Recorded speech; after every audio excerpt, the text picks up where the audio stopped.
The prawn culture. The prawns and shrimps, both of them have a high commercial value and high worldwide demand.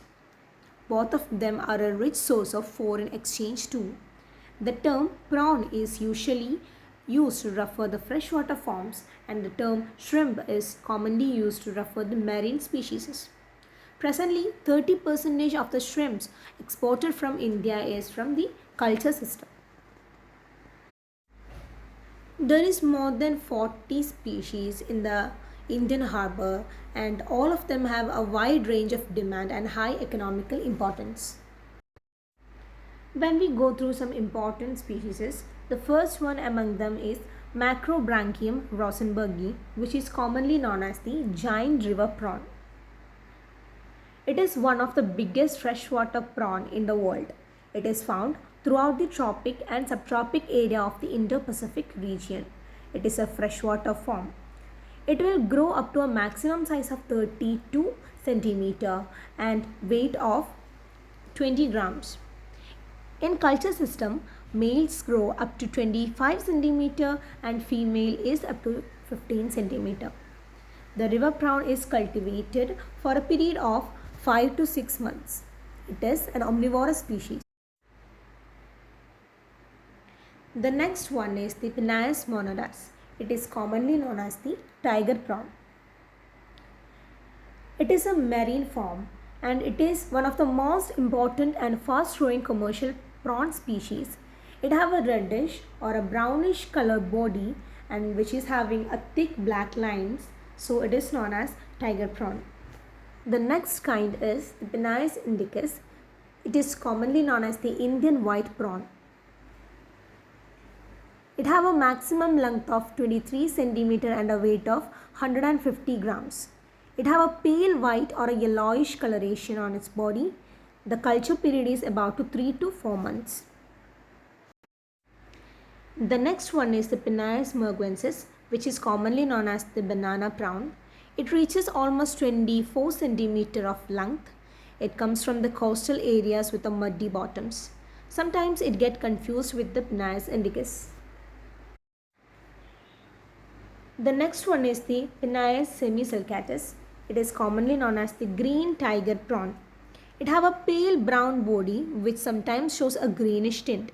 The maximum length reaches up to 180 millimeter for male and 228 millimeter for female, and it have a weight up to 130 gram. The next one is the Metapenus dobsoni, which is commonly known as the flower tail prawn. It can tolerate a wide range of salinity. Post-larvae migrates to the brackish water to feed and grow and come back to the sea when they attain the maturity. Metapenus affinis. It is commonly known as the Indian prawn. It have a grayish or a green colored body which is covered with dark colored dots. It is widely distributed in Indo-West Pacific regions. Next one is a Metapenus monovus, which is commonly known as Indian prawn. And the last one is the Metapenus brevicornis. It is commonly known as the yellow prawn, which is mainly found in the seagrass, sand and among the shells. Among all these species, the Macrobranchium rosenbergi, Penaeus monodon and Penaeus indicus are commonly used in culture system because of their fast growth, large size and tasty flesh. When we check the major aspects of the shrimp farming, the important among them are the seed culture in prawn culture, spawning and larval rearing, and the induced breeding. The seed culture in prawn culture. Post larvae and small juveniles form seed of prawn culture. Fine meshed bag nets with a receptacle at the cord end are used to collect the seed. There is many problems faced in these situations.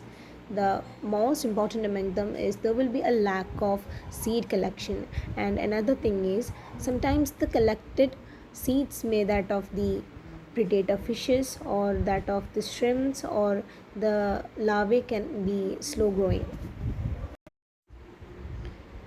Spawning and the larval rearing. The spawning is this process of releasing or deposition of eggs. The specimen with dark or grey colored egg mass are usually selected. The collected shrimps will be released into a spawning tank which is filled with fresh, clean and filtered water. The eggs hatches out into nucleus larvae which subsist on their own yolk material. The post-larval forms are capable of feeding on zooplanktons. They develop to juveniles and reach 20 to 25 millimeter size, which is suitable for stocking in production ponds. The third one is induced breeding. Millions of seed for stocking cannot be collected directly from the nature easily. Majority of the prawns will attain sexual maturity only in the natural water bodies, and it cannot attain a proper maturity if it is in a pond. Availability of buried females is also not continuous, and these difficulties could be avoided by induced breeding. Next one is a type of farms or culture system. There is mainly four types. First one is extensive culture, intensive culture, semi-intensive culture and the traditional culture. In the extensive culture, it is carried out in a large, specially made ponds, and the feeding and the prawn management is not that much necessary in this process. The next one is the intensive culture. In this, a fast-growing, high-quality prawns are cultured. Relatively, a small and a well-aerated ponds are used for this, and it is objected to a daily water change. Feeding and the pond management is very necessary in this process. Next one is a semi-intensive culture.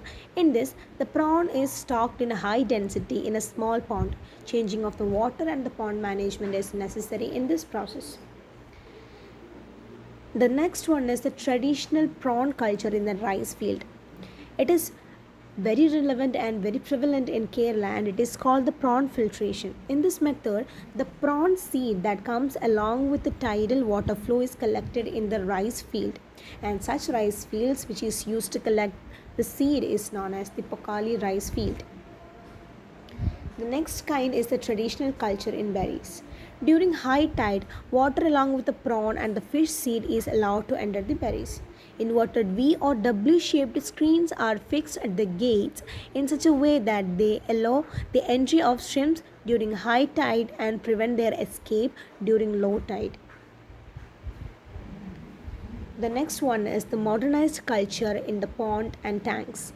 Modern extensive and intensive culture system include facilities for induced breeding, larval rearing and the production point. It is one of the most important type that we used in the prawn culture.